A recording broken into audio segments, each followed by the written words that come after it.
بسم اللہ الرحمن الرحیم۔ ہم اس وقت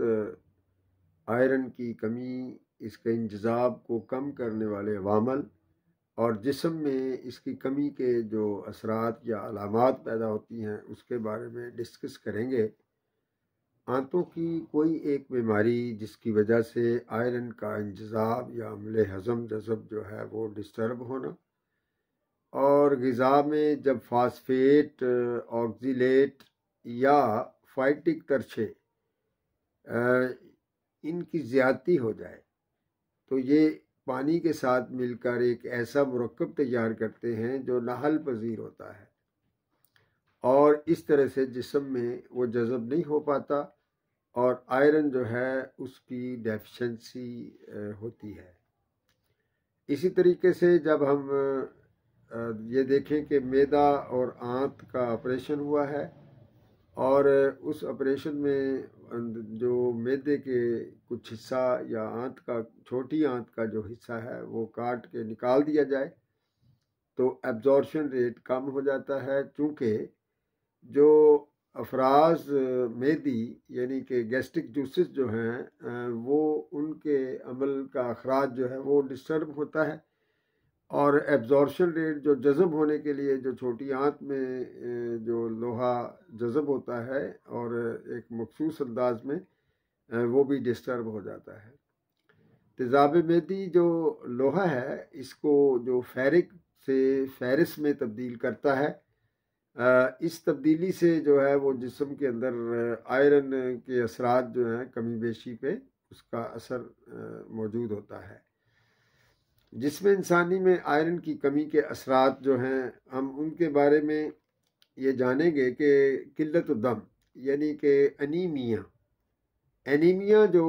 ہوتا ہے جس میں انتہائی خون کی کمی واقع ہونا، اور اس طریقے سے سرخ ذرات کی کمی کا واقع ہونا، RBC کا کم ہونا یا ان کے حجم یا والیوم وغیرہ میں کمی آنا، اور اس طریقے ہیموگلوبن کی مقدار کا کم ہو جانا، جسم کا رنگ جو ہے وہ براؤن یعنی زرد ہونا، اور اسی طریقے سے جسمانی نشو و نما کا متاثر ہونا، تھوڑا سا چلنے پھرنے سے سانس پھولنا، اور اس طریقے سے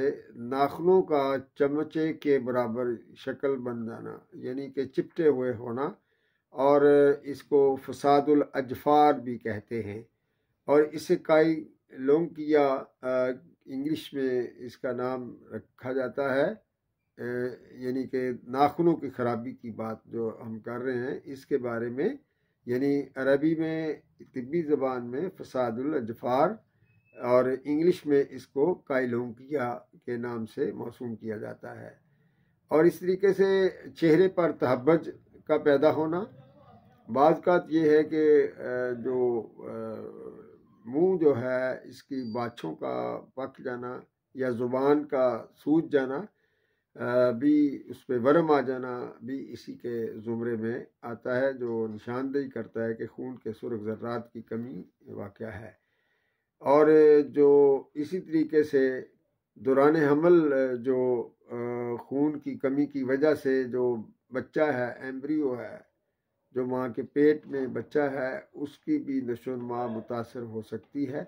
اور اس کے لیے جو ہے وہ متاثر نشو و نما کا اسباب میں فولاد، آئرن، ہیموگلوبن، خون، یہ ساری پروسیس جو ہے وہ اس کے نتیجے میں بچہ پیدائشی طور پر کمزور پیدا ہو سکتا ہے۔ اس لیے بچہ اور بچہ کی حفاظت کے لیے بھی آئرن بہت ضروری چیز ہے۔ آئرن حاصل کرنے کے جو ذرائع ہیں، قدرتی ذرائع، اور اس کے بارے میں ہم ڈسکس جو ہے وہ نیکسٹ کلپ میں کرنے جا رہے ہیں۔ جزاک اللہ۔